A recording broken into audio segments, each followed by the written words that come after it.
유형 8번부터 오늘 보면 되죠? 저번 시간에 유형 7번까지 다 했죠? 했지? 그래서 저번 시간에 표준화까지는 설명을 했고요. 표준화까지는 설명을 했고, 그래서 그거 가지고 문제 풀고, 그 다음에 뒤에 나오는 이항분포와 정규분포의 관계까지 하면 마무리가 돼서 빠르게 마무리를 해봅시다. 유형 8번에 확률 변수가 두 개인 정규분포의 표준화라고 돼 있는데, 결국 저번 시간에 얘기했던 표준화라는 건 확률 변수가 뭐 x든 y든 뭐든 간에 x든 y든 뭐든 간에 전부 다 정규분포에 평균이 있을 거고 분산이 이렇게 있을 거잖아. 표준 편차가 있을 거잖아. 그리고 다 다른 애들이 존재하겠죠. 근데 그 다른 애들을 전부 다 뭐로 바꾸겠다? 정규분포의 평균을 0으로 표준 편차를 1로 바꾸겠다라는 걸 표준화라고 얘기를 했었죠. 그러니까 결국 얘로 다 바꾸겠다는 건 같은 정규분포를 따르는 거야. 그러니까 원래는 다른 변수였지만 그거를 표준화시키는 순간 이제 비교가 가능한 거야. 왜? 같은 변수가 됐기 때문에. 그래서 여기서 말하는 유형 8번에 확률 변수가 두 개다. 그거를 표준화시키겠다라는 것도 다른 두 개를 비교하기 위해서 표준화를 시킨다라는 것까지 알아두시면 될 것 같아요. 그러면 문제로 바로 넘어가 봅시다. 문제로 바로 넘어가 보시면 55번에 문제를 한번 읽어볼게요.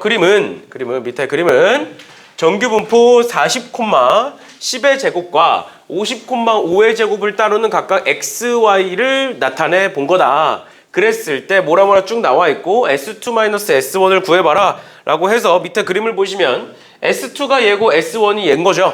그치? 우리 근데 S2에서 S1 뺄 때 우리 이런 거 많이 했었잖아. 얘를 요 가운데 껴있는 부분을 S3라고 하면 S2-S1은 그냥 각각에다가 S3를 더해서 빼도 상관없다. 이런 건 우리 너무 많이 했잖아. 맞죠? 그래서 그냥 여기서부터 여기까지의 넓이를 X에 대해서 구하고 Y에 대해서 구해서 둘을 빼자라는 거예요. 여기까지 괜찮니?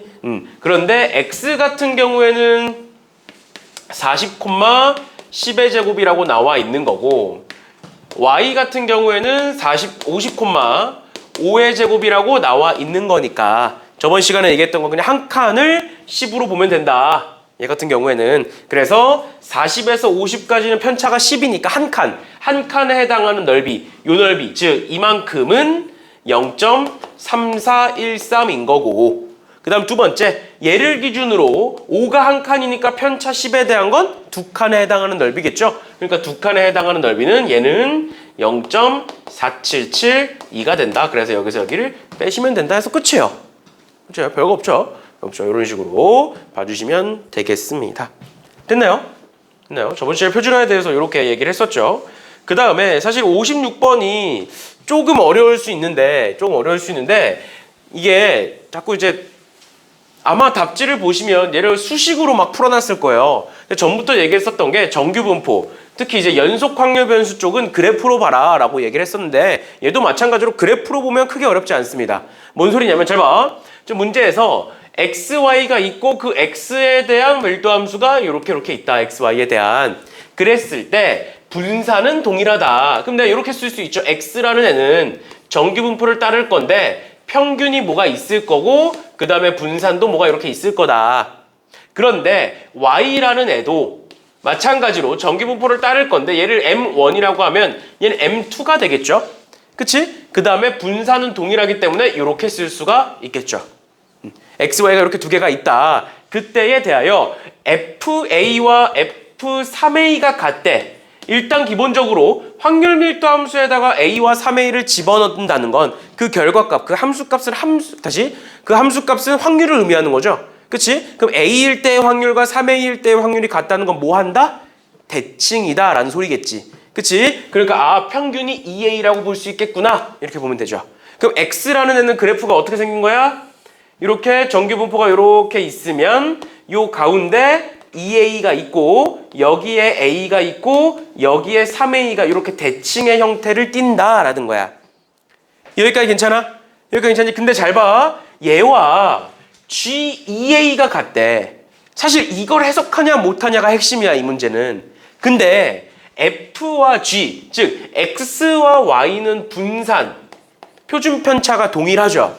표준 편차가 동일하다라는 건 그래프가 똑같이 생겼다는 거야. 뭐만 달라? 평균만 달라지는 거야. 위치만 달라지는 거야. 그러니까 똑같이 생겼어. 근데 잘 봐. A에서의 확률과 3A에서의 확률이 G의 입장, 즉 Y의 입장에서의 2A와 똑같대. 얘가 뭔 소릴까? 봐봐. 확률 밀도 함수는 평균에서 멀어지면 멀어질수록 확률이 작아져.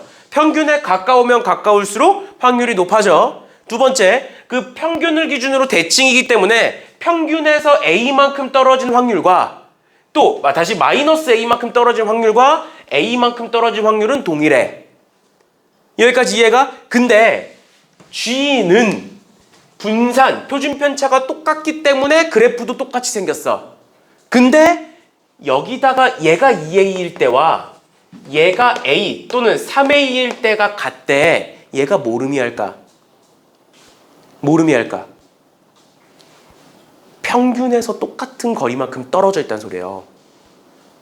A와 3A는 뭐라고? 2A라는 평균에서 A만큼 떨어진 애들이야. 맞죠? 맞죠? 그러면 얘는 Y의 입장에서 얘는 마찬가지로 평균에서 A만큼 떨어져 있다라는 소린 거예요. 확률이 같으려면. 그럼 평균이 몇이란 소리야? A거나 3A거나 이 소리예요. 아니면 얘가 좀 헷갈리면 이렇게 그려도 돼. 내가 지금부터 Y에 대한 함수를 요 위에다가 그려볼 거야. 확률 밀도 함수를. 근데 뭐라고? 2A에서의 확률이 A에서와 같아. 그러니까 여기 점이 찍혀야 돼. 이 소리거든? 그러면 그래프를 얘랑 똑같은 거니까 그려보면 그래프가 요렇게 생겼거나 아니면 얘가 그래프가 요렇게 생겼거나 둘 중 하나여야 된다라는 소린 거야. 왜? 여기가 같아야 되니까 여기서의 확률이. 그 말은 평균이 몇이거나 A거나 평균이 몇이거나 3A거나 이 소리예요. 얘의 평균이. 여기까지 괜찮아? 근데 그랬을 때 Y가 2A보다 작거나 같다의 확률이 0.691호인데 0.5보다 크네? 확률이 0.5보다 크다라는 건 절반 이상이란 소리야? 맞죠? 그러니까 만약에 그래프가 이렇게 생겼으면 2A가 여기 있으니까 2A보다 작거나 같다가 요만큼밖에 안 돼. 그러니까 뭐란 소리야? 얘란 소리예요. 그러니까 평균이 A란 소리구나. A란 소리구나. 그러면 다시 그려볼게. 잘 봐. Y에 대한 확률 밀도 함수를 그려보면 이렇게 생겼고 여기 평균이 A고요. 2A가 여기에 있을 건데 2A보다 작거나 같다의 확률이 0.691호야. 그러니까 이만큼의 확률이 뭔 거야? 0.191호가 되겠죠. 맞죠? 그럼 그 191호에 해당하는 확률이 0.5가 되겠네. 그러니까 평균을 기준으로 몇만큼 떨어지면 평균을 기준으로 A만큼 떨어져 있는 걸 표준화시키면 뭐가 되는구나? 0.5가 되는구나를 알 수 있죠. 그래놓고 뭘 물어봐 지금? X가 0과 3A 사이인 걸 구해보래. 그럼 X도 다시 한번 그려볼게. X도 요 밑에다 그려볼게. X를 그려보시면 이렇게 생겼을 거고요. X의 평균은 2A라고 돼 있고 우린 지금부터 찾아야 되는 게 0에서부터 3A까지를 보고 싶어. 근데 이 그래프의 개형과 이 그래프의 개형은 어떻다? 똑같다. 그렇기 때문에 여기서 A만큼 떨어져 있으니까 얘는 표준화시키면 뭐가 된다? 0.5가 된다. A만큼 떨어져 있는 걸 표준화시키면 0.5가 된다고. 똑같은 그래프에서. 그럼 얘는 2A만큼 떨어져 있지. 그럼 얘는 표준화시키면 뭐가 되겠어? 1, 즉 마이너스 1이 되겠죠. 왼쪽에 있으니까. 그래서 요 넓이는 1에 해당하는 0.3413이고 요 넓이는 0.5에 해당하는 0.1915가 되는 거죠. 됐나요? 됐나요? 요렇게까지 봐주시면 되겠습니다. 됐니? 얘가 괜찮아? 괜찮아. 이런 식으로 보시면 되고 만약에 얘가 헷갈린다. 헷갈리죠. 헷갈린다 그러면 어떻게 하면 되냐면 변수가 여러 개니까 얘를 그냥 애초에 처음부터 그냥 머리를 비우고 표준화를 시키고 생각해도 상관이 없어. 표준화를 하고 해도. 그러니까 뭔 소리냐면 얘를 표준화시킨다라고 했을 때 FA는 A에서의 확률은 어떻게 하는 거야? 편차. 다시 편차는 마이너스 A일 거고 A에서 2A 빼는 거니까 편차를 뭐로 나누면? 표준 편차로 나누면 얘가 이제 표준화 상수가 되는 거잖아. 맞죠? 또 마찬가지로 3A를 표준화시키면 A를 시그마로 나누는 게 되겠죠. 그치? 그치? 근데 얘도 마찬가지야. 2A를 표준화시키면 2A-M 나누기 시그마가 이렇게 되겠지. 그치? 그러면 결국 이 확률과 이 확률이 같다는 건 표준화시켰을 때 상수가 어떻다는 소리야? 같다는 소리야. 표준화 상수가 같다는 소리야. 그 말은 얘가 이렇게 같거나 둘 중 하나다. 그럼 이렇게 같으려면 m은 3a여야 되고 이렇게 같으려면 m은 a여야 된다. 이렇게 나오는 거예요. 이해가? 그러면 이제 m이 a인지 3a인지가 나오는 거지. 그래가지고 이제 그 다음을 이제 그려서 문제를 푸셔도 된다. 변수가 여러 개일 때는 헷갈리면 그냥 표준화를 시켜서 보셔도 무방하다라는 겁니다. 알겠죠? 근데 일단은 이런 식으로 의미를 해석해서 푸는 거를 먼저 보여드린 거고 이런 식으로 봐주시면 될 것 같고요. 그 다음 57번도 한번 볼게요. 57번도 한번 보면 뭐라고 되어 있느냐. 57번에 확률 변수 x는 제고 y는 제다. 그랬을 때 xy의 확률 밀도 함수가 fx, gx인데 f24와 f28이 같고 그 다음에 시그마는 같다. 분사는 같다. 표준 편차는 같다. 이렇게 돼 있는 거야. 그러면 방금 얘기했던 거 그냥 그대로 한번 적용을 시켜보자. F24라는 건 24를 집어넣었을 때 확률이라는 건 표준화를 시켰을 때 어떻게 된다? 24-M1을 시그마 1과 시그마 2가 같으니까 그냥 시그마로 바꿀게요. 시그마로 나누면 얘가 표준화 상수가 되는 거고, 두 번째 28이라는 건 28-M2 나누기 시그마를 한 거다. 그리고 그때 확률이 같다는 건 이 둘이 같다는 거야. 완벽하게 같다는 거야?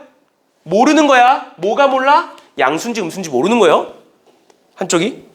뭔 소린지 이해가? 표준화를 시키면 요 가운데가 0이 되잖아. 그러니까 마이너스 1에서의 확률과 1에서의 확률이 같을 수 있는 거잖아. 그래서 부호는 몰라. 절대값이 같다는 소리야. 절대값이. 저 말이. 이렇게 되는 거고, 그 다음 밑에 거 보시면 봐봐. P가 M1에서 24까지 또 28에서 M2까지야. 그러면 이 말은 애초에 24가 M1보다 크다는 소리죠. 맞죠? 24가 M1보다 크다는 소리는 얘는 양수란 소리야. 근데 두 번째 얘 보면 28이 M2보다 작다는 소리죠. 그 말은 얘는 음수가 된다는 소리야. 그러니까 여기서 뿔말을 썼던 걸 그냥 마이너스만 남겨놓으시면 되겠네요. 이게 같다 라는 소린 거고, 그 다음에 결국 시그마 이렇게 나누면 똑같을 거니까 나누면 이 둘에 대한 관계식이 만들어지는 거죠. 그 다음 두 번째로 그럼 이 둘을 더했을 때 얘다 0.9544다 라고 돼 있는데, 보시면 잘 봐봐. 내가 정규분포를 하나 그려볼게. x에 대한 정규분포를 하나 그려볼게. 여기 평균이 m1이 있다라는 거야. 그리고 24가 여기 있어. 이만큼의 확률과 이만큼의 확률 첫 번째죠. 그 다음 두 번째 y를 그려볼게요. y를 그렸을 때 얘도 마찬가지로 여기 m2가 있고 28이 요 왼쪽에 있다. 그 다음에 이만큼의 확률을 더했을 때 얘가 된다라는 건데, 이 위에서 뭐가 나왔다고? 이게 같다라고 줬잖아. 즉 여기서부터 여기까지와 여기서부터 여기까지가 같다는 소리잖아. 그럼 이 확률과 이 확률은 어떻다는 거야? 같다는 소리죠. 표준 편차가 같기 때문에, 그래프가 똑같이 생겼기 때문에. 즉 반으로 나누면 이 확률과 이 확률은 뭐가 될 것이다? 0.4772가 된다라는 소리예요. 그럼 0.477을 여기 표에서 찾으면 몇이 나오니? 2 나오니 2? 그래서 얘를 표준화시키면 얘네들 24를 표준화시키면 2가 되고 28을 표준화시키면 마이너스 2가 된다는 소리구나. 인 거고, 그 다음에 얘를 보시면 y가 36보다 크거나 같을 때와 x가 24보다 작거나 같은 거를 1에서 뺀 거는 같대. 그러니까 이게 뭔 소리야? 여사건 말하는 거예요. 여사건. 맞죠? 여사건 말하는 거죠. 확률이 여사건이다. 그러니까 뭔 소리야? 내가 36을 표준화를 시킬 거야. 그러면 어떤 표준화 값이 나올 거고, 그 표준화 값보다 크거나 같은 건 얘를 24를 또 표준화를 시킬 거야. 걔보다 작거나 같은 거에 대해서 여사건이다. 그럼 얘를 표준화시킨 거와 얘를 표준화시킨 게 어떻게 돼야 돼? 어떻게 돼야 돼? 같아져야 되는 거죠. 그래야 여사건이 될 거 아니야. A보다 크거나 같은 거와 A보다 작거나 같은 게 여사건인 것처럼, 내가 얘를 표준화시켰을 때 그 표준화보다 크거나 같은 거랑 그 표준화보다 작거나 같은 건 여사건이 된다 이 말인 거니까. 맞죠? 그럼 그거 가지고 여기서 식 하나 나왔고 이제 여기서 식 하나 나왔고 그 다음에 여기서 식 하나 나왔으니까 그거 가지고 그냥 문제 푸시면 끝나요. 알겠죠? 쟤네 둘을 표준화시켰을 때 y를 표준화시키면 뭐 36 마이너스 m2 나누기 시그마일 거고 얘는 24 마이너스 m1 나누기 시그마일 거고 이 둘이 같다 뭐 이렇게 될 거니까. 갖다 될 거니까 여기서 나오는 거랑 여기서 나왔던 거 여기서 얘 표준화시켰을 때 2가 된다 뭐 이런 거 해서 연립하시면 끝나요. 그 다음에 연립은 그냥 단순 계산이에요. 단순 계산. 단순 계산이니까 이 정도까지 봐주시면 되겠습니다. 됐나요? 아니면 좀 더 나는 그래도 계산을 조금이라도 줄이고 싶다 하시는 분은 얘를 여기다가 한번 끌고 와 볼게요. 여기서 이제 계산을 좀 더 줄이고 싶다 하시는 분은 어떻게 할 수가 있냐면 여기 24가 있잖아. 그치? 그럼 24보다 작거나 같다의 확률이 요만큼이잖아. 여기서. 맞죠? 그럼 24보다 작거나 같은 걸 1에서 뺀다는 건 얘를 말하는 거잖아. 그쵸? 근데 그게 y로 가져왔을 때 36보다 크거나 같은 거 얘와 똑같다 라는 말이지. 그치? 근데 24를 표준화시키면 2야. 그럼 얘도 표준화시키면 몇이어야 돼? 2여야 되지? 그럼 이만큼도 2고 이만큼도 2니까 얘가 이 둘의 평균값, 즉 32가 된다라는 걸 구할 수가 있어요. 그래프로 끌고 와보면. 알겠죠? 그래서 M2가 32니까 여기다 집어넣으면 M1이 나올 거고 맞죠? 그리고 M1과 M2를 구했으니까 시그마도 당연히 구할 수가 있는 거고요. 그렇게 하면 이제 연립방정식까지는 안 푸셔도 돼요. 알겠죠? 그렇죠? 근데 방법은 여러 가지니까 여기서 나온 것과 여기서 나온 거 연립방정식으로 푸셔도 되고 그게 첫 번째고 두 번째는 그래프로 끌고 오면 대칭이라는 게 나오니까 가운데 평균을 구할 수가 있다. 이렇게 푸셔도 되고 알겠죠? 방법은 다양한 거니까 그 다음 계산은 이 정도까지 하는 걸로 하겠습니다. 됐죠? 그렇죠?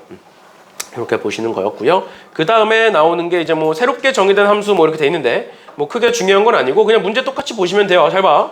61번에 양의 실수 전체에서 정의된 함수 GT는 평균이 T고 표준 편차가 T제곱분의 1인 정규 분포를 따르는 확률 변수 X에 대하여 GT가 Z다. 그러니까 뭔가 이제 계산식이 만들어져 있는데 결론은 이거야. 우리는 GT의 최대값을 구해야 돼. 근데 그 GT라는 애는 뭐야? 얘야. X가 2분의 3보다 작거나 같을 확률의 최대값을 구하는 거야. 뭔 소린지 이해가? 근데 그 확률 변수 X는 정규분포를 따르는데 평균이 T고 표준 편차가 T제곱분의 1인 이런 정규분포를 따라. 그러면 얘들아 2분의 3보다 작거나 같다라고 돼 있잖아. 그리고 우린 그게 컸으면 좋겠잖아. 그럼 잘 봐. X에 대한 정규분포를 내가 그렸다라고 했을 때 평균이 이렇게 T가 있을 거야. 근데 만약에 2분의 3이 여기 있어. 그럼 2분의 3보다 작거나 같다의 확률은 요만큼이죠. 맞지? 또 2분의 3이 만약에 여기 있어. 그럼 2분의 3보다 작거나 같다의 확률은 요만큼이죠. 또 2분의 3이 만약에 여기 있어. 그럼 2분의 3보다 작거나 같다의 확률은 이만큼이죠. 그치? 그러면 저 확률, 이 확률, 즉 GT가 커졌으면 좋겠다. 최대값이었으면 좋겠다. 그러면 이 정규분포상 2분의 3이 가장 어디 있었으면 좋겠다. 가장 오른쪽에 있었으면 좋겠다 이 소리야. 맞죠? 2분의 3이 오른쪽에 있으면 오른쪽에 있을수록 점점 더 커지는 거니까. 그 최대치가 어디겠느냐. 그러면 내가 어차피 이 확률을 구하기 위해서 표준화로 바꿀 건데 표준화로 바꿨을 때 얘는 어차피 뭐가 돼? 0으로 바뀌지. 그 다음 얘는 뭔가 상수로 바뀌겠죠. 이 상수가 크면 클수록 좋은 거지. 오른쪽에 있다는 건. 가운데 평균이 0으로 바뀌는 거기 때문에. 즉 2분의 3을 표준화시켰을 때 가장 큰 값을 찾아라. 이 말이에요. 결론은. 왜? 2분의 3이 오른쪽에 있었으면 좋겠다. 그 말은 표준화시켰을 때 값이 컸으면 좋겠다. 이 말이니까. 표준화시켰을 때 1일 때, 2일 때, 3일 때 점점 커지잖아. 확률이.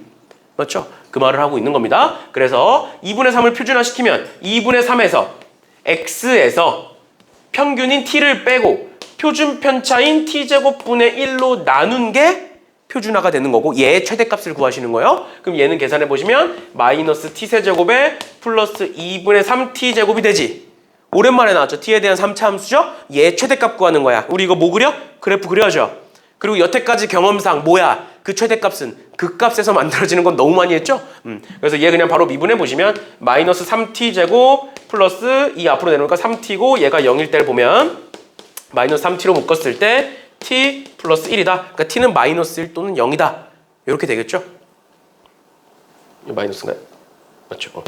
0 또는 1이다 이렇게 되겠네요. 0 또는 1이다. 그래서 0일 때 1일 때 그래프 그려보셔서 뭐 그래프 그리시면 뭐 이렇게 만들어지겠네요. 최고차항계수가 음수니까.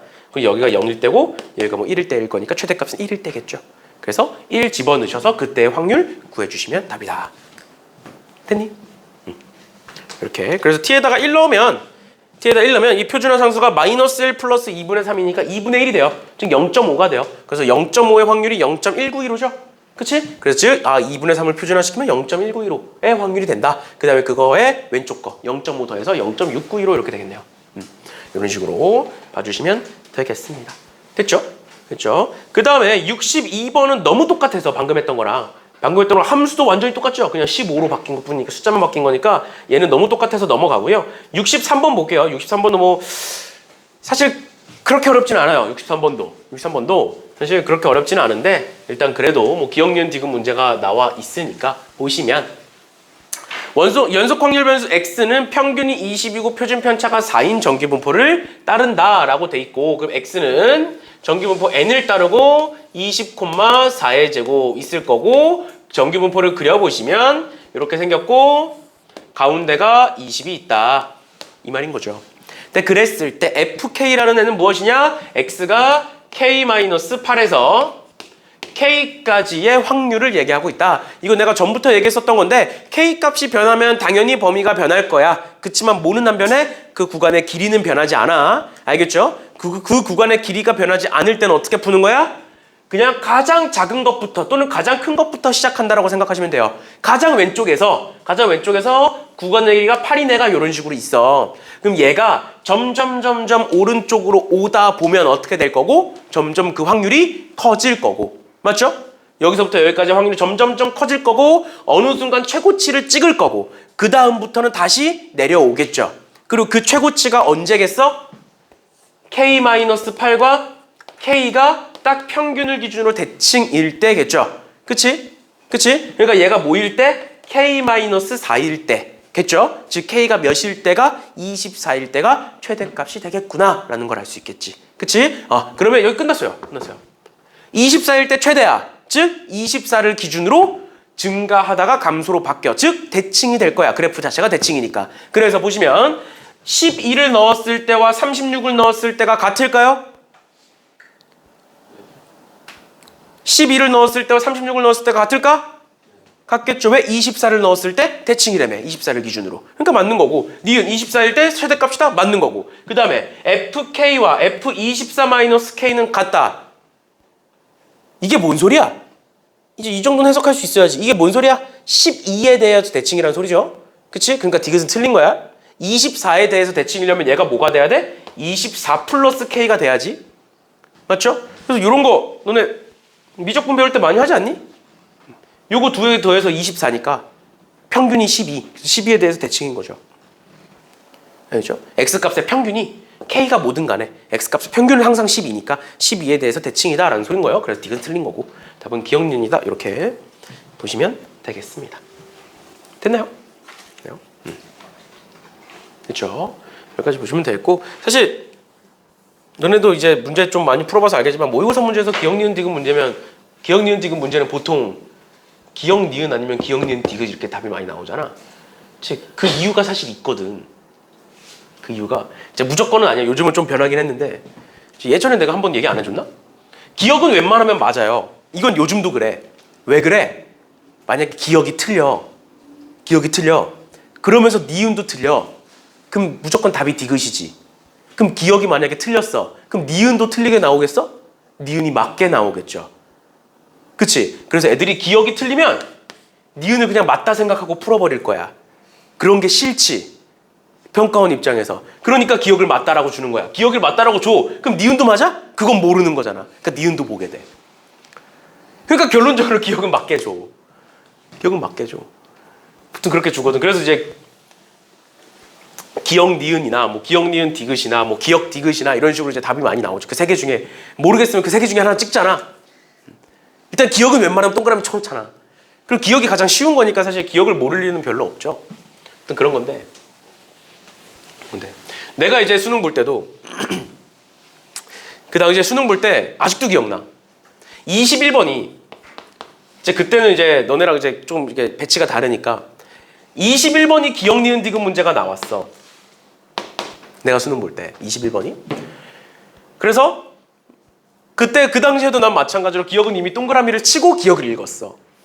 당연히 이제 기억이 맞았어. 그 다음에 니은도 맞는 거야. 그 다음에 이제 디귿을 봤어. 근데 아직도 기억나는 게 이제 그게 미분 가능성에 대한 얘기였어요. 미분 가능성에 대한 얘기. 그리고 그래프가 되게 복잡하고 그래프를 직접 이제 그려야 되는. 너네 아마 봤을 거야. 너네 문제 풀다가 이제 특히 이제 수원 수투나 미적 풀다가 이제 보셨을 거예요. 좀 그런 건데 디귿을 푸는데 아니 잘 안 풀리는 거야 당시에. 이제 그 당시에 내가 고3일 때 당시에 입장에서 이게 21번이 안 풀리면 안 되거든. 내 입장에서는. 왜냐면 나는 보통 이제 28번까지는 다 풀어놓고 29, 30을 고민을 했거든 보통. 이 두 개 가지고. 이 두 개가 이제 수투에서 가장 어려운 문제, 미적에서 가장 어려운 문제, 아니면 기하에서 가장 어려운 문제, 그 셋 중에 하나가 나와. 그러니까 이제 그 미분 가능성 문제, 그 다음에 공간 도형, 그 다음에 미적분. 너네 미적분의 활용 있죠? 그 괴상한 거, 도형 괴상한 거, 아니면 그래프 추론. 그 문제가 나온단 말이야. 그래서 이때 여기가 시간이 많이 잡아먹으니까 여기까지 잘 풀어야 돼. 얘가 안 풀리는 거야. 그러면 이제 고민을 해야 되잖아. 그 당시에 내가 뭘 했냐면 1번부터 20번까지 보기의 개수를 셌어요.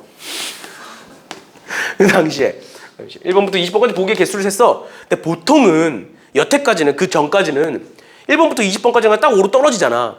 그래서 1, 2, 3, 4가 4개씩 딱 잘려 있어 이쁘게. 원래는. 그래야 21번을 못 찍어. 지금은 이제 배치가 달라졌으니까 좀 변했어. 이제 근데 그 당시에는 21번이니까 20번까지 다 4개가 돼야 돼.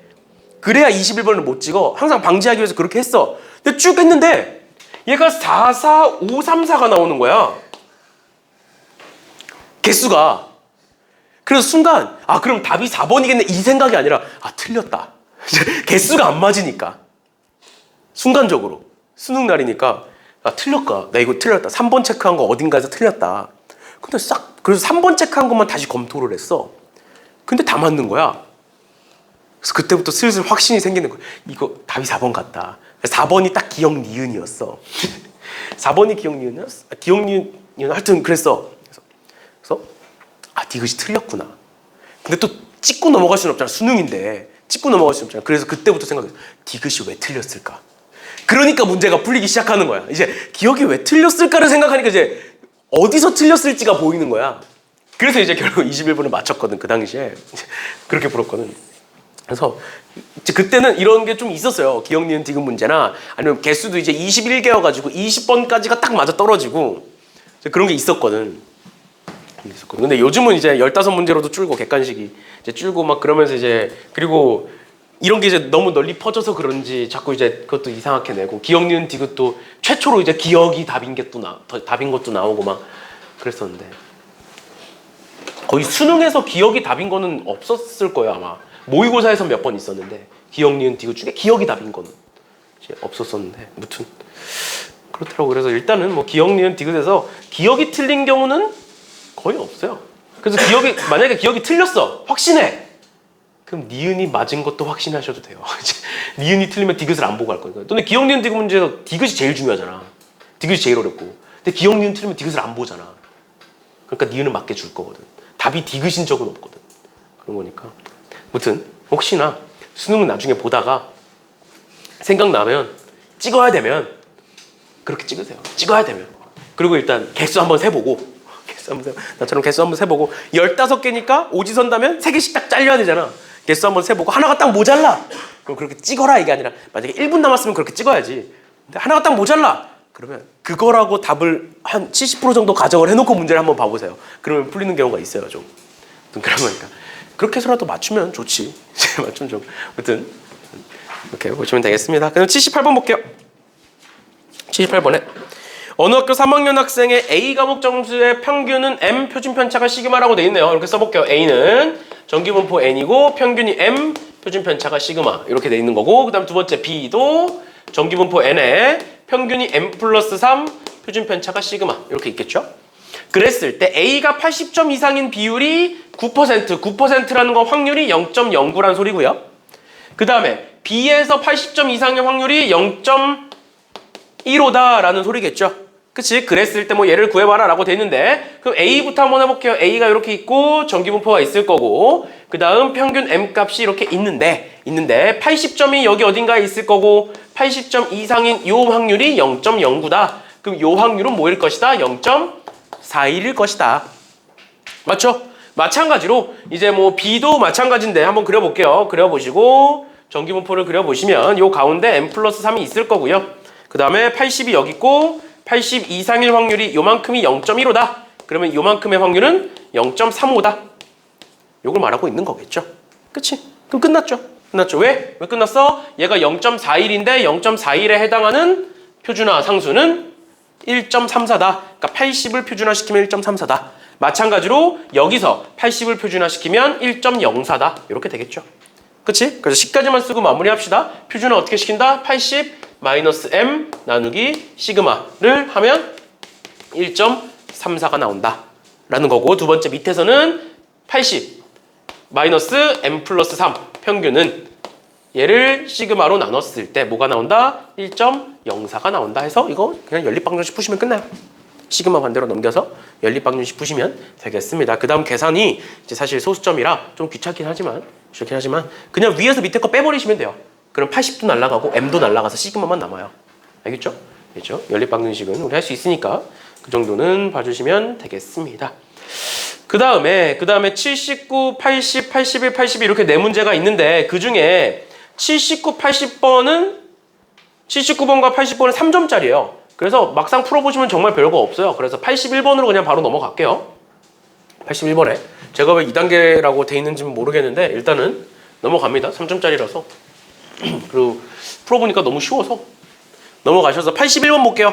81번에 얘도 이제 이 문제도 학교 시험에 이제 자주 등장했었던 적이 있는 문제인데 보시면 전기분포가 저렇게 있다. 내압 강도가 40보다 작은 병은 불량품으로 하겠다. 그랬을 때 공정능력을 평가하는 공정능력 지수 G가 얘인데 얘가 0.8이다 라고 나와 있는 거죠. 그랬을 때 불량품의 확률은 몇이냐. 그러면 제 G를 옆에다가 다시 써볼게. 3 곱하기 시그마 분의 M-40이 0.8이다 이렇게 나와 있는데 잘 보면 3을 반대로 넘겼을 때 시그마 분의 M-40이 2.4다가 되지. 맞죠? 근데 우리 표준화 어떻게 시킨다고? X-M 나누기 시그마가 표준화 상수라고. 맞지? 근데 그 X 자리에 뭐를 집어넣고? 40을 집어넣고 마이너스를 곱하면 이 형태가 되잖아. 맞죠? 다시 X 자리에 40을 집어넣어보면 그럼 시그마 분의 40 마이너스 M은 즉 40을 표준화시키면 뭐가 된다? 마이너스 2.4가 된다는 소리예요. 그럼 내가 M도 뭔지 모르겠고 시그마도 뭔지 모르겠어. 그치만 저 그래프를 그렸을 때 전기분포를 그렸을 때 여기 어딘가에 M값이 있을 거야. 그리고 여기 어딘가에 40이 있을 거야. 그런데 이 40을 표준화시켰더니 뭐가 되더라? 마이너스 2.4가 되더라. 그럼 요 확률은 요만큼의 확률은 2.4니까 0.4918일 거고요. 우리는 불량품의 확률은 뭐야? 40보다 작은 거죠. 그치? 그러니까 얘보다 작은 요 확률은 0.0082 이렇게 되나요? 이렇게까지 다 얘가 된다. 이렇게까지 봐주시면 되겠습니다. 됐나요? 네, 이런 식으로 저 식의 형태가 지금 표준화를 시킨 거에서 x에다 40을 집어넣은 거니까 이렇게까지 봐주시면 되겠습니다. 봐주시면 될 것 같고요. 얘도 이제 학교 시험에서 많이 나왔던 문제예요. 그 다음에 82번에 보시면 볼게요. 어느 뼈화석이 A와 B 중에 어느 동물의 것인지를 판단하는 방법 가운데 한 가지는 특정 부위의 길이를 이용하는 것이다. 그래서 동물 A의 이 부위의 길이는 전기분포 얘를 따르고 B는 얘를 따른다. 그랬을 때 그 길이가 D 미만이면 A, D 이상이면 B라고 하겠다. 그런데 A의 화석이라고 판단할 확률과 B의 화석이라고 판단할 확률이 같도록 하는 D가 뭐냐. 그러면 잘 봐. 전기분포가 이렇게 있어. 지금 당연히 이제 평균도 다르고 표준 편차도 다르니까 일단 다르게 생겼을 건데 잘 봐. D 미만이면 그러니까 그러니까 D가 만약에 여기 있다라고 쳐볼게.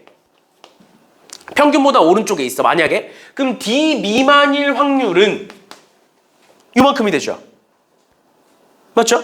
또 만약에 D가 여기서 이제 왼쪽에 있으면 요만큼이 될 거고, 그렇죠? 그거는 이제 상관없고, 그 다음에 이제 D 이상인 거니까 D가 여기 있으면 요만큼이 되는 거고, D 이상일 확률은. 그 다음 D가 여기 있으면 요만큼이 이렇게 되는 거죠. 근데 뭐든 간에 만약에 D가 여기 있어. D가 이렇게 있어. 첫 번째 거에서. 그럼 두 번째 거에선 D가 어디 있어야 돼? 여기 있어야 되는 거죠. 그래야 이 확률과 같아질 거니까. 맞아? 마찬가지로 D가 만약에 여기 있어. 그러니까 요만큼이야. 그럼 두 번째 거에선 D가 어디 있어야 돼? 이렇게 있고 이렇게 있어야 되죠. 맞아? 맞아? 결론.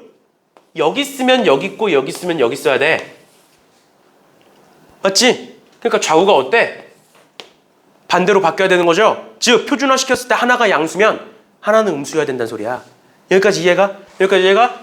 그러면 문제로 넘어갑시다. 봐봐. 지금 A라는 애가 있는데 그 A라는 애는 정규분포 N을 따르고 10,0.4의 제곱이야. 그랬을 때 우리는 지금 뭘 보고 싶다고? D 미만인 걸 보고 싶다고? 맞죠? 그럼 D를 표준화시키면, 얘를 가지고 D를 표준화시키면 뭐가 된다?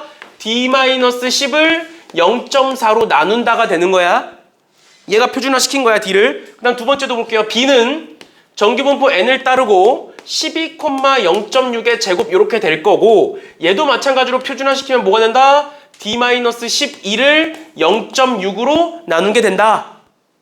여기까지 따라왔어? 그런데 얘와 얘는 어떨 것이고 확률이 같기 때문에 이 둘은 어떨 것이고 절대값은 같을 것이고 하나는 미만이고 하나는 이상이니까 부호는 어떨 것이다? 반대일 것이다. 즉 0.4분의 D-10은 마이너스 0.6분의 D-12다 라는 걸 풀어주시면 끝나는 거예요. 이해됐니? 확률이 같기 때문에 가운데를 기준으로 떨어진 길이가 같을 수밖에 없죠. 근데 표준화를 시키면 그 가운데의 길이가 가운데가 0이 되어버리기 때문에 이 값들이 곧 떨어진 만큼이 된다. 절대값이. 그 다음에 부호는 반대일 것이다. 이렇게 봐주시면 되겠습니다. 됐나요? 됐나요? 이렇게 보시면 되는 문제였고요. 그 다음에 이제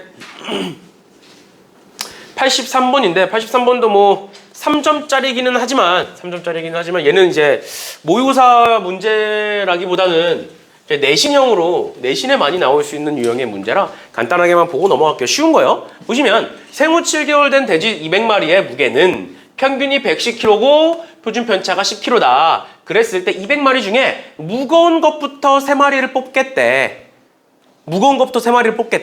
그랬을 때 그 3마리의 최소 무게가 몇이냐 라는 거예요. 최소 무게가 몇이냐. 얘가 학교 시험에 어떤 식으로 많이 변형되냐면 우리 등급 컷이나 합격 컷 있죠. 합격 커트라인 이런 거. 그러니까 예를 들어서 뭐 5,000명이 지원을 했어. 5,000명이 지원을 했는데 그 중에 200명을 뽑겠대. 그러면 합격 컷은 몇 등의 점수가 되는 거야? 200등의 점수가 되는 거죠. 그치? 그럼 확률로 계산했을 때는 5,000분의 200이 되는 거지. 그치? 내가 상위 5,000분의 200 안에 들면, 즉 5로 나누면 뭐 40일 거니까 0.04인가요? 상위 0.04 안에 들면 합격인 거잖아. 그리고 만약에 합격 컷을 구하여라 라는 건 0.04의 확률에 해당하는 점수가 몇 점이냐를 묻는 거잖아. 맞죠? 이런 식으로 바뀌어서 문제가 출제된다고. 그럼 얘도 마찬가지야. 봐봐. 200마리가 있는데 그 중에 상위 3마리를 보고 싶대. 그 다음 그 세 번째가 몇 킬로인지를 보고 싶대. 그러니까 확률상 몇을 물어보고 있는 거야? 확률상 200분의 3, 즉 0.015에 해당하는 확률 변수가 무엇이냐라는 거예요. 뭔 소린지 이해가? 지금 확률 변수 x가 무게에 대한 거잖아. 맞죠? 그럼 상위 0.01호, 오른쪽에서 0.01호에 해당하는 x값이 무엇이냐라는 걸 얘기하고 있는 거라고. 그래서 보시면 똑같이 정규분포를 그려보고 그린 다음에 요 가운데 평균이 지금 110일 거고요. 평균이 110일 거고 그 다음에 여기 어딘가에 우리가 구하고자 하는 값이 있을 거야. 그런데 걔 이상이 개 이상의 총 확률이 몇이다? 0.015의 확률이다. 그러면 요만큼은 뭐가 된다? 0.485가 되겠구나라는 거죠. 그치? 그럼 0.485에 해당하는 표준화는 2.17이니까 그 표준화는 어떻게 구한다? 2.17은 우리가 구하고자 하는 그 x값에다가 평균인 110을 빼고 표준 편차로 나눠준 거다. 표준 편차는 10이다. 해서 얘를 계산하시면 x값이 나오는 거예요. 얘를 x라고 하면 이렇게 됐나요? 이런 식으로 합격 커트라인을 물어보는 문제로 많이 바뀌어서 출제가 됩니다. 이 문제가. 알겠죠? 그리고 사실 이 문제가 워낙 이제 학교 시험에 많이 나오다 보니까 너네가 나중에도 이제 보게 되겠지만 어떤 문제집 아무거나 하나 골라도 이런 문제는 무조건 하나는 있어. 합격 커트라인 문제는. 알겠죠? 알겠죠? 그리고 수특에도 실려 있어요. 수특에 실려 있으니까 나중에 또 나오면 보는 걸로 하겠습니다. 그래서 얘도 마찬가지인 거예요. 얘도 84번도 마찬가지로 300명 중에 상위 36명을 해외 연수를 보내주겠대. 근데 그 점수는 평균이 83점이고 표준 편차가 5점이래. 그럼 상위 336명이라는 건 300분의 36, 즉 확률이 0.12라는 거죠. 그치? 그럼 우리는 상위 이번에는 요 면적이 0.12가 되는 거니까 요 면적은 0.38이 되겠죠. 그 0.38에 해당하는 Z값이 1.2니까 1.2 가지고 표준화를 풀어버리면 끝이에요. 알겠죠? 이런 식으로 봐주시면 되겠습니다. 됐나요? 네. 이렇게까지 봐주시면 될 것 같고요. 그 다음에 나오는 게 이항분포와 정규분포의 관계인데 사실 이항분포와 정규분포의 관계가 문제로는 나와 있고 요 근래 이제 가장 많이 나오는 추세예요. 얘랑 이제 표본 평균 이렇게 두 가지가 통계에서 가장 많이 나오고 있는데 사실상 그 이항분포는 이산확률 변수죠. 그리고 정규분포는 연속확률 변수지. 그치? 근데 하나의 변수 x에 대해서 그 x라는 애가 있는데 걔가 셀 수 있으면서 없을 수 있어? 불가능하지. 그러니까 사실상 이항분포와 정규분포는 공존할 수 없는 애야. 원래는 공존할 수 없는 애야. 그러니까 여기서도 뭐라고 써 있어? 근사적으로 라고 돼 있죠. 그치? 그러니까 이 말이 뭔 소리냐면 이항분포는 이렇게 쓰죠. 저번 시간에 배웠던 거 B의 n, P 라고 이렇게 쓰고 정규분포는 n의 m, 시그마의 제곱 이렇게 쓰잖아. 그런데 내가 이 이항분포에서 요 n을 그러니까 독립시행의 횟수를 충분히 늘리면 그게 그 이항분포가 근사적으로 정규분포를 따른다라는 게 이항분포와 정규분포의 관계예요. 근데 도대체 왜 그러냐? 그거는 교육과정상 증명할 수가 없어요. 증명이 불가능해요. 나도 궁금해서 찾아봤거든? 못 알아먹겠어. 외계어가 적혀있어. 한번 찾아보세요. 증명으로 외계어가 적혀있어요. 우리가 할 수 있는 건 뭐밖에 없어? 직접 그래프를 그려보니 그렇게 되더라 라는 설명밖에 불가능해요. 알겠죠? 그래서 그냥 그러려니 받아들이시면 돼요. 어차피 그거에 대한 증명은 나올 수가 없으니까. 알겠죠? 받아들이시고 보통은 내가 막 여기저기 뒤져보니까 n이 보통 40 이상이 되면 그게 성립한다라고들 많이 얘기해요. 알겠죠? 왜 그런 거냐면 이제 뭐 P가 0과 1 사이에 무슨 숫자가 있을 거잖아. 뭐 2분의 1이든 3분의 1이든 뭐가 있을 거잖아. 근데 n이 40이라는 거 우리 독립시행의 확률에서 예를 들어서 제가 2분의 1이라고 하면 우리 이렇게 하죠. NCR에 결국 2분의 1은 2분의 1의 40제곱 이렇게 되잖아. 맞죠? 그럼 2분의 1의 40제곱이 점점 40제곱으로 하든 50제곱으로 하든 n이 커지면 커질수록 얘가 계속 작아지지. 맞죠? 그래서 얘가 계속 작아지다 보니까 결론적으로는 이제 점을 찍다 보면 그게 정규분포를 따면 이런 식으로 이제 하는 건데 뭐 그거에 대한 정확한 거는 아실 필요 없고요. 일단 요 정도만 알아두시면 되겠습니다. 그래서 결론. 우리 이항분포에서 평균은 NP였고요. 그 다음에 표준 편차는 루트 NPQ였다. 그래서 얘를 정규분포를 바꿔 써보면 어떻게 된다? 정규분포 이항분포에서는 정규분포로 바꾸면 NP, 루트 NPQ의 제곱이 된다. 이렇게 쓰시면 돼요. 됐죠? 그렇죠? 이렇게까지 써주시면 끝입니다. 그리고 사실상 문제에서는 그렇게 어렵지 않으니까 보시면 보시면 그냥 문제로 바로 넘어갈게요. 문제 87번에 이렇게 보자. 87번에 사과의 무게는 평균 400g이고 표준 편차가 50g인 정기분포를 따른다. 이 사과 중에 무게가 442 이상인 것을 1등급이라고 하겠다. 그랬을 때 수확한 100개를 임의로 선택할 때 1등급이 24개 이상일 확률을 구하여라 라는 거야. 그러니까 뭐야? 어떤 몇 개, 전체가 몇 개인지 모르겠지만 사과가 있어. 그 중에 내가 하나를 골랐을 때 1등급 상품이 될 확률이 뭔가 존재하겠죠. 뭐 2분의 1이든 3분의 1이든 뭐든 간에 존재하겠죠? 그랬을 때 내가 몇 개를 선택한다? 100개를 선택한다. 그러니까 이게 뭔 소리야? 독립시행한다 라는 소리인 거예요. 독립시행. 그러니까 뭔 소리냐면 잘 봐. 지금 사과의 무게를 내가 확률 변수 x라고 하면 그 x는 정규분포를 따르고 평균이 400이고 표준 편차가 50이다. 그걸 가지고 내가 정규분포를 그려보면 이렇게 생겼고 요 가운데 값이 400이 될 거다. 그랬을 때 우리는 지금 442 이상인 걸 보고 싶으니까 이렇게 쓸 거고 여기서부터 여기까지의 편차가 42죠. 그치? 그럼 42를 한 칸, 즉 50으로 나누면 얘는 표준화시켰을 때 0.84가 되겠네. 됐니? 그럼 0.84에 해당하는 확률은 0.3. 그러니까 얘 이상일 요만큼 우리가 구하고자 하는 확률은 0.2가 되겠네요. 얘가 괜찮니? 그러니까 내가 그냥 임의로 아무 사과나 하나 골랐을 때 1등급일 확률은 0.2라는 소린 거야. 근데 그렇게 몇 번 고르겠다?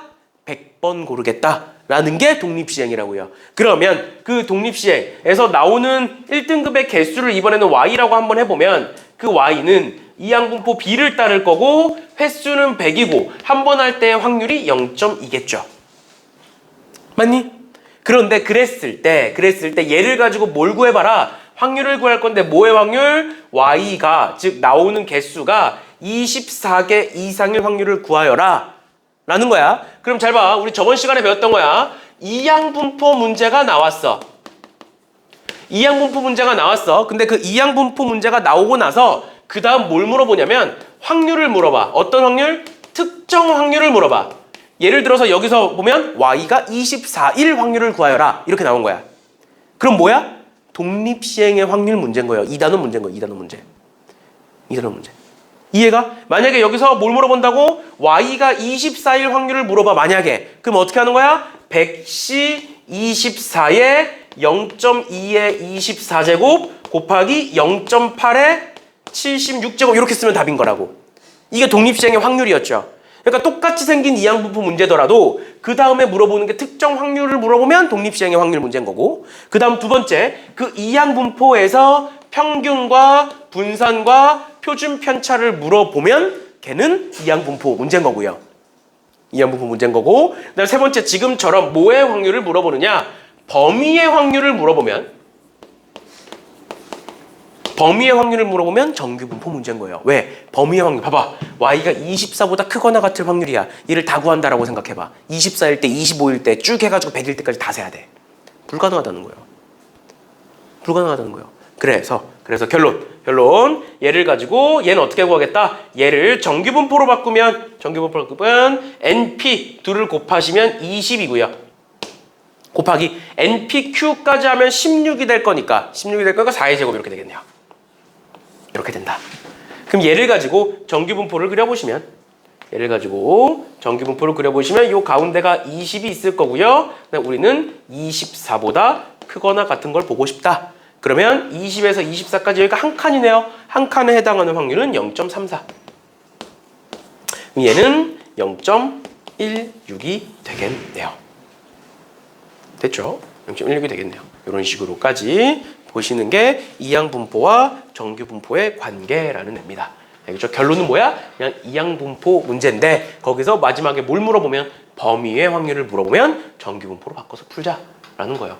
그래서 뭐 얘를 해보면 그 우리 미적분에서 구분구적법 배우죠. 그 증명 과정에 구분구적법 가지고 막 이렇게 저렇게 해요. 근데 그 정규분포의 식이 fx가 되게 요상한 식이었잖아. 그래서 그 과정이 되게 길어져서 교육과정에서 빠진 거예요. 그렇죠? 그리고 이제 가르쳐도 아마 그거는 학교 선생님도 제대로 못할 거라. 모르셔도 됩니다. 알겠죠? 그래서 그런 식으로 생각하시면 돼요. 그래서 n이 보통 이제 책마다 조금씩 달라 40이라고 하는 책도 있고 50이라고 하는 책도 있고 보통 그런데 보통은 이제 40 이상이면 그냥 이항분포를 정기분포로 바꿀 수 있다라는 거 정도. 그래서 그냥 100, 200 이렇게 나옵니다. 큰 숫자가 애초에 나와요. 알겠죠? 그래서 충분히 크면 저렇게 바꿀 수 있다라는 거 알아두시면 될 것 같고요. 그 다음에 88번 봅시다. 88번.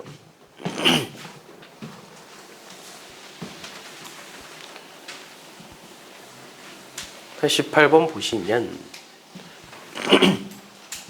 88번 보시면 1부터 5까지 자연수가 하나씩 적혀있는 공이 5개가 있다. 그랬을 때 이 주머니에서 공을 하나 꺼내서 적혀있는 수를 확인하고 다시 넣는다. 독립시행한다 이 말이죠. 그랬을 때 이와 같은 시행을 150번 반복할 때 짝수가 적힌 공이 나오는 횟수를 x라고 하겠다.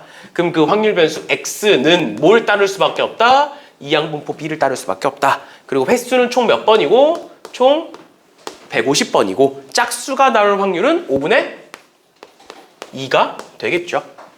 이렇게 쓰고 시작인 거야. 알겠지? 이렇게 쓰고 시작을 해보면 여기서 말하는 분산을 물어보네요.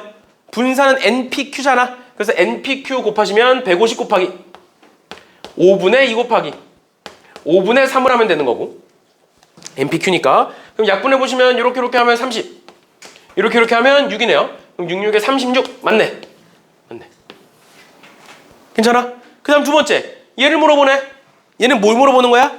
특정 확률을 물어보는 거죠. 특정 확률을 물어볼 때는 뭐로 푸는 거다? 독립시행의 확률로 푸는 거다. 근데 얘는 뭐 독립시행의 확률로 풀 필요도 없는 게 0일 때 확률과 150일 때 확률이야. 일단은 뭐 써보면 이렇게 쓸 수가 있겠죠? 150번 중에 0번이 5분의 2의 확률로 된 거고 그럼 나머지 150번은 5분의 3의 확률일 거다 라는 거고 이렇게 돼 있는 거고 그냥 150은 150시 150번 중에 150번이 뭐의 확률로? 5분의 2의 확률로 성립을 했다. 이렇게 쓸 수 있는 거죠. 그럼 당연히 틀린 거지.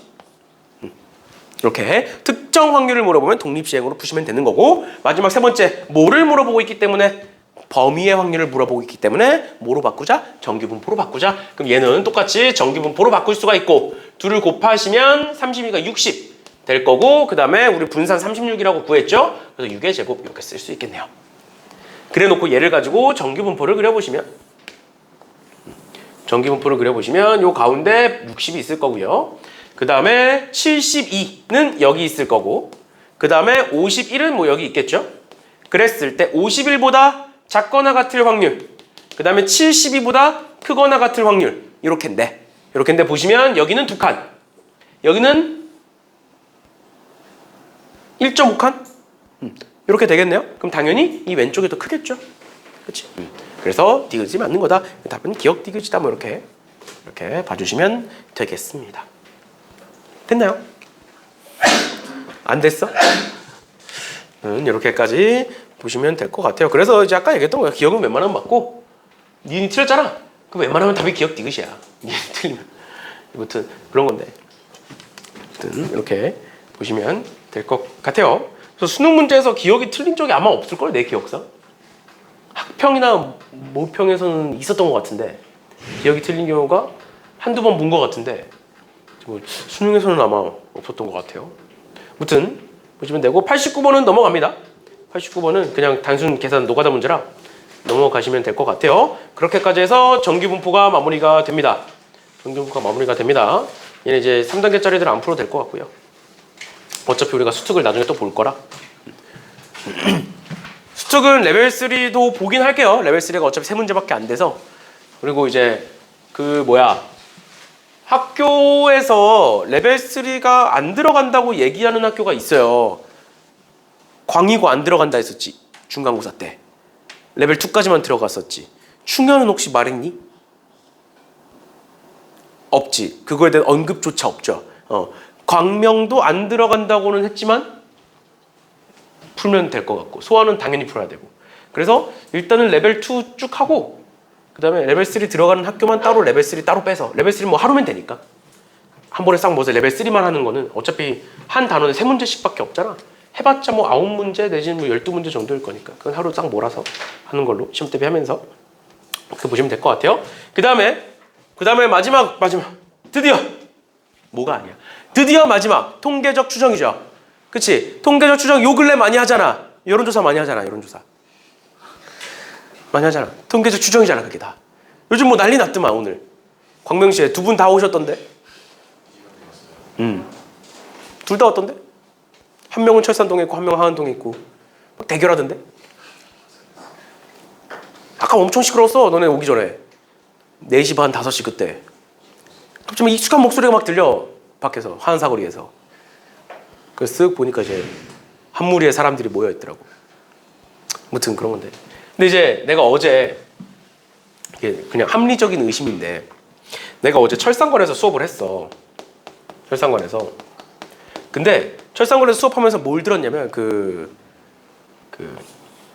1번 트럭이 지나가면서 이제 내일 5시에 오실 거예요 이렇게 말하면서 홍보하고 다니는 거야. 무슨 게릴라 콘서트도 아니고 무슨 내일 5시에 오십니다 막 이렇게 하면서 막 홍보하고 엄청 다니는 거야. 거기를 막 그 철산 그 주변을. 그래서 아 그런가 보다. 내일 5시에 오나 보다. 내일 시끄럽겠다. 수업하는데 어쩌냐 이랬어. 근데 갑자기 오늘 낮에 2번 트럭이 지나다니면서 오늘 4시에 오십니다 이러는 거야. 갑자기 뜬 거. 어젠 분명히 내가 들은 적이 없거든. 철산관이 철산역 바로 앞에 있잖아. 그때 우리 수업할 그때가 이제 퇴근 시간이니까 유동인구가 엄청 많아. 거기서 선거 유세를 엄청 해. 거기서 안 들리면 그냥 광명시를 안 들린 거야. 그러니까 그 정도야. 그런데 내가 분명히 어제 못 들었거든. 근데 갑자기 오늘 낮에 내가 철산동에 사니까 들리는 거야. 오늘 4시에 오시면 이러면서 이제 떠들고 다니는 거야.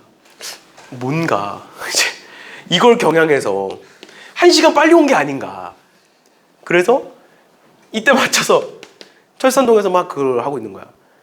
근데 내가 이 1번도 하안동 말고 철산동에서 할 생각이었던 것 같아. 근데 이 사람이 하고 있으니까 하안사거리에서 하고 계시더라고. 그러다가 싹 갑자기 한 5시 반 돼서 사라진 거 보니까 철산으로 간 게 아닌가. 아니면 일직동으로 갔을 수도 있고. 거기도 이제 그때 되면 사람 많으니까. 광명역에서 내리는 사람들 많으니까.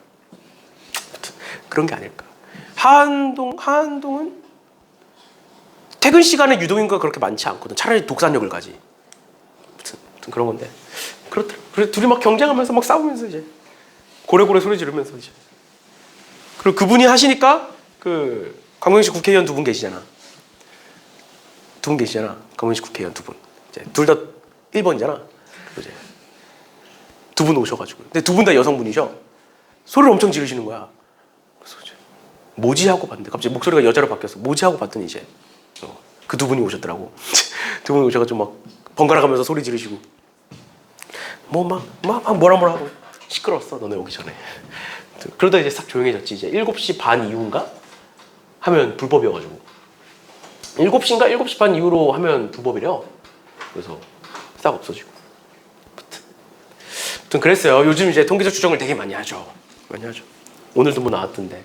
일단 보시면 통계적 추정이 결론적으로는 전체를 다 조사하면 좋겠지만 그게 불가능하다 보니까 임의로 내가 추출을 해서 몇 명을 뽑아서 조사를 한 다음 그걸 가지고 전체가 대략 얼마 정도 되겠구나를 추정을 하는 걸 우린 통계적 추정이라고 얘기를 한다라고 이제 전에 배웠었고 그래서 막 개념에 대해서 엄청 자세하게 우리가 설명을 했었는데 사실 문제 푸는데 그렇게 자세한 개념은 필요가 없어요.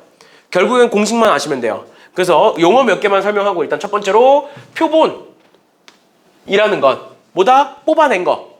내가 우리나라 전체를 보고 싶은데 그게 불가능하니까 뭐 1000명, 2000명만 뽑아서 조사해보겠다라는 걸 그 표본을 이제 얘기하는 거고 그다음 그걸 가지고 조사하는 거를 표본조사라고 얘기를 하고요. 그 다음에 두 번째로 모평균, 모분산 뭐 이렇게 나오는데 그다음에 모자가 붙은 거 모평균이 있을 거고 모분산이 있을 거고 그 다음 모표준 편차가 있겠죠. 얘는 전부 다 뭐야? 전체 집단에 대한 내용이야. 전체 집단의 내용. 그래서 우리가 여태까지 봤던 거 모평균은 M이라고 쓰고 그다음 모분산은 뭐 V라고 쓰고 모표준 편차는 시그마라고 쓰고 뭐 이런 식으로 쓰는 거예요. 그런데 우린 지금 표본은 추출을 했잖아. 그러면 뭐가 있겠어? 표본을 추출했기 때문에 표본에 대한 어떤 추출한 표본에 대한 평균이 있을 거고 그거에 대한 분산이 있을 거고 그거에 대한 표준 편차가 있을 건데 그거를 뭐라고 쓰느냐? 표본 평균은 X바라고 쓰고요. X바라고 쓰고 그 다음 표본 표준 편차는 S라고 쓰고요. 그러면 표본 분산은 그 S의 제곱 이렇게 쓰는데 사실상 표본에 대한 분산과 표본에 대한 표준 편차는 그렇게 중요하지 않아요.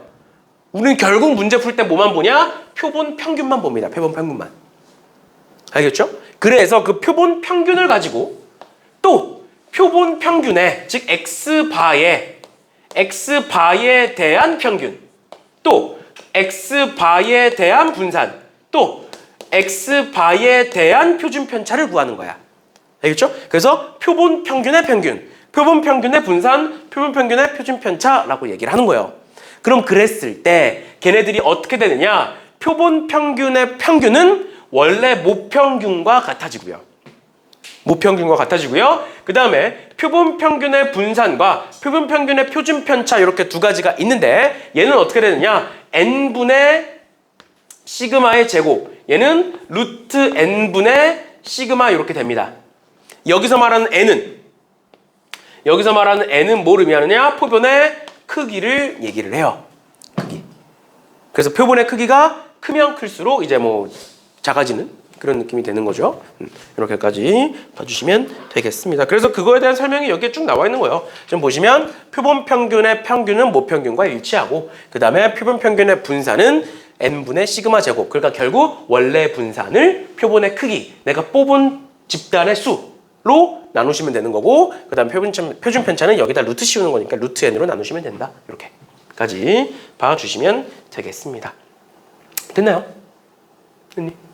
이렇게까지 되는 거고 그 다음에 마지막으로 있는 게 모평균의 추정과 신뢰도인데 얘는 이제 다음 시간에 하는 걸로 하고요. 다음 시간에 하는 걸로 하고 넘어가서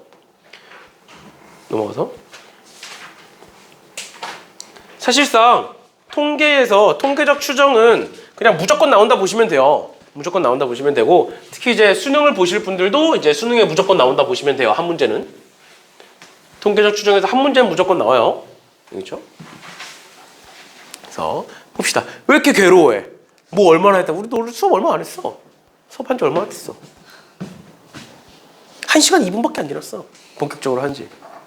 별로 안 됐지. 봅시다. 10번.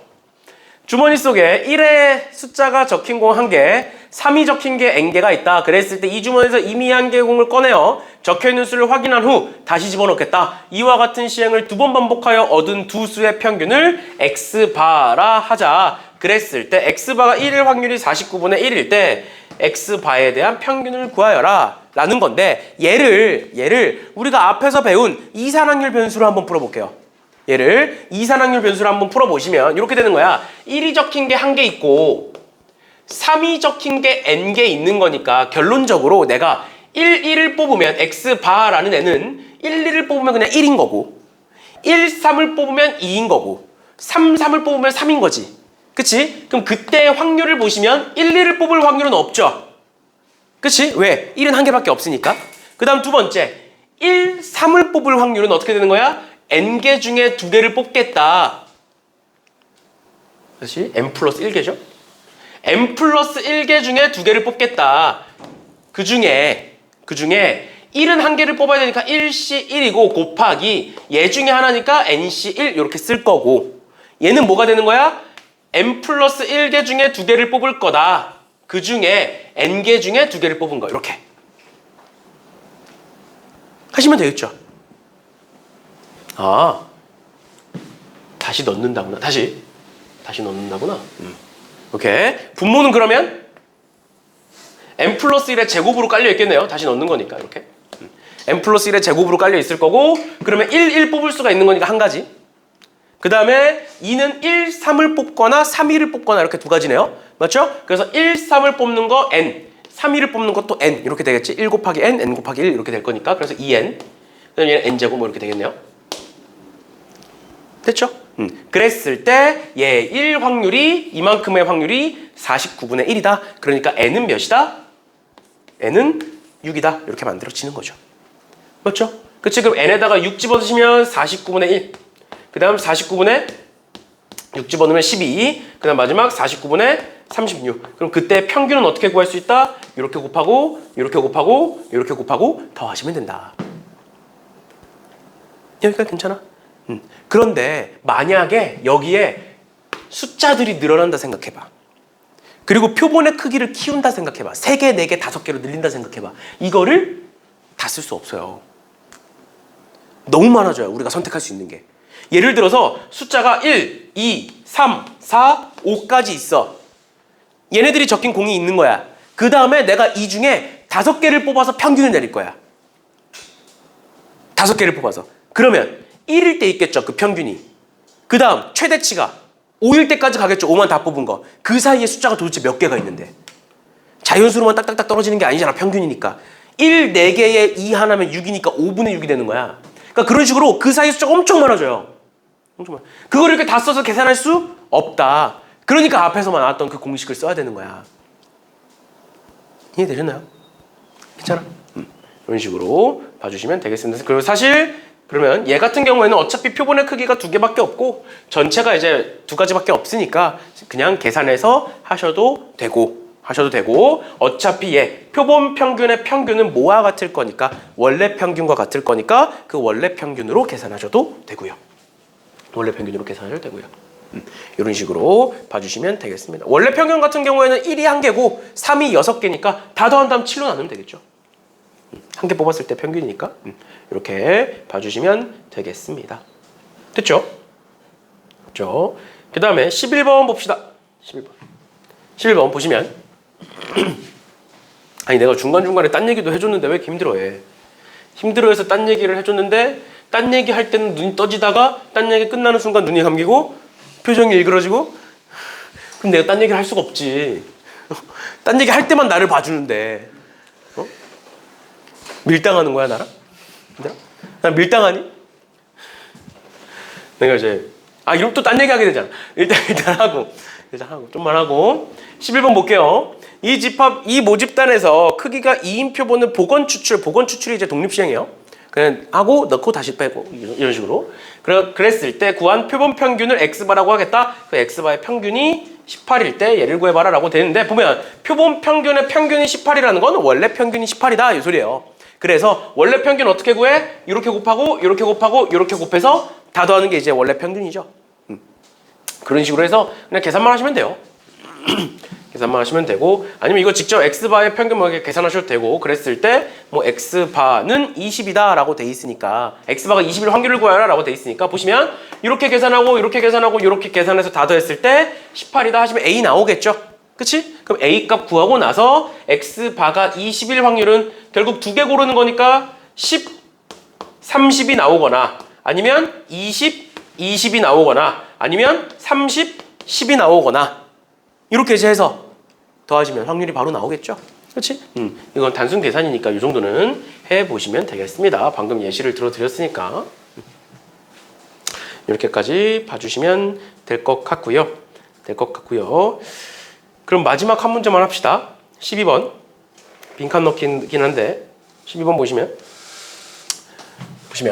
숫자 1이 적힌 공 10개가 있고요. 숫자 2가 적힌 공 20개가 있고 숫자 3이 적힌 공 30개가 있다. 그랬을 때 이 주머니에서 임의로 한 개의 공을 꺼내서 공에 적혀있는 수를 확인한 후에 다시 넣겠다. 이와 같은 시행을 10번 반복하여 확인한 10개의 수의 합을 확률 변수 y라고 하겠다. 그러니까 그 10개의 합을 다 어떻게 구하냐고. 맞죠? 다 어떻게 구하냐고요. 10번이 나왔는데. 그렇죠? 그랬을 때 그 확률 변수 y의 평균과 그 y의 분산을 한번 구해봐라 라고 나와 있는 겁니다. 그럼 그랬을 때 이 문제를 어떻게 풀 거냐 보시면 주머니에 들어있는 60개의 공을 모집단이라고 하자. 그리고 그 모집단을 가지고 1이 적힌 거 6분의 1, 2가 적힌 거 3분의 1, 3이 적힌 거 2분의 1이라고 하겠다. 그랬을 때 모평균 m과 모분산 시그마의 제곱은 구할 수 있죠? 이거는. 맞죠? 얘는 어떻게 구하면 되고 위아래 각각 곱해서 더하신 거고 그 다음에 분산은 어떻게 한다? 제곱의 평균 빼기 평균의 제곱을 하면 이제 가가 만들어지겠죠? 우리 이거 많이 했었지? 이산확률 변수에서 그렇게 해서 이제 각까지 구했다라고 쳤을 때 문제에서 뭐라고 돼 있냐면 그 다음에 모집단에서 크기가 10인 표본을 이미 추출하여 구한 표본 평균을 x바라고 하면 x바에 대한 표본 평균에 대한 평균은 원래 거와 같을 거고 표본 평균에 대한 분산은 이렇게 구한 거, 가해서 구한 거를 뭐로 나누면 돼? n으로 나누면 돼. 맞지? 즉 10으로 나누면 되는 거야. 그래서 얘는 10분의 가가 되겠죠. 맞니? 그랬을 때 우리는 근데 지금 뭘 보고 싶은 거야? y라는 애가 도대체 뭐야? 전체 10개 공을 꺼냈는데 그 10개 공의 합이 y야. 맞죠? 그런데 x바, 여기서 말하는 x바는 뭐야? 내가 만약에 10개를 꺼냈어. 그럼 x바는 뭐야? 그 10개를 꺼낸 걸 다 더해서 평균을 내린 게 x바인 거야. 그럼 y는 x바를 몇을 곱하면? 10을 곱하면 끝인 거죠. 이해가? 알겠지? 다시 x바라는 뜻은 표본 평균이란 뜻이고 y는 표본의 합을 물어보고 있는 거야. 그럼 평균에다가 그 개수만큼, 표본의 크기만큼 곱하면 전체 합이 될 거잖아. 이해되셨나요? 그 얘기를 하고 있는 거예요. 여기서 지금 y라는 애는 x1부터, 그러니까 첫 번째부터 10번째까지 다 더한 거다. 근데 그 다 더한 걸 10으로 나눈 게 x바니까 x바에다 10을 곱하면 y가 되는 거다. 그러니까 결국 우리는 y에 대한 평균과 y에 대한 분산을 보고 싶은데 그 y가 얘니까 여기다가는 10 곱하기 2 x바가 되는 거고 분산에다가는 몇을 곱하는 거야? 100 곱하기 vx바가 되는 거죠. 분산은 앞으로 제곱해서 나오는 거니까. 그래서 얘는 뭐가 돼 그러면? 여기다 100 곱한 거니까 가 곱하기 10이 되겠죠. 그러니까 결국 가만 구하면 다 나오는 거야. 이해되셨나요? 이렇게까지 봐주시면 되겠습니다. 그래서 뒤에 가서도 뭐 그런 문제들이 나올 거니까, 이런 비슷한 문제들이 나올 거니까 이 정도까지 보시면 되고, 혹시나 지금처럼 총합을 물어보면 표본 평균을 먼저 구하고 그걸 가지고 이제 개수만큼 곱하시면 전체 합이 된다. 이런 식으로까지 봐주시면 되겠습니다. 그래서 다음 시간에 유형 2번부터 쭉 해서 끝낼 건데, 유형 2번부터 쭉 해서 쭉 끝내면 문제 수가 얼마 안 돼요. 통계적 추정 문제가 지금 유형이 9번까지밖에 없어. 9번까지밖에 없고 뭐 8번, 9번 같은 거는 이제 통계적 추정에서 신뢰 구간 구하고 뭐 이런 건데, 그거는 그냥 공식에 다 때려넣으면 돼서 어려운 게 아니니까 다음 주에는 빠르게 끝나게 될 거고요. 그 다음에 이제 수특 할 거니까 수특 다 들고 오세요. 수특은 2단원부터 조건방률부터 합시다. 알겠죠? 근데 조건방률 소하고는 조건방률 다 들어갔고, 근데 또 들어간대 혹시? 이번에 또 들어간대? 근데 또 일단 그건 어떻게 할지 고민해 볼 테니까. 그리고 광의도 또 들어간다 그랬고, 조건방률부터. 충현은 안 들어갔으니까 이번에 당연히 들어갈 거고. 그래서 일단 수특을 들고 오세요. 그리고 수특을 내가 뽑아 놓을게요. 이미 푼 학생들도 있을 거니까 수특도 미리 많이 뽑아 놓을 테니까 이 정도까지 하는 걸로 하겠습니다. 고생들 하셨어요.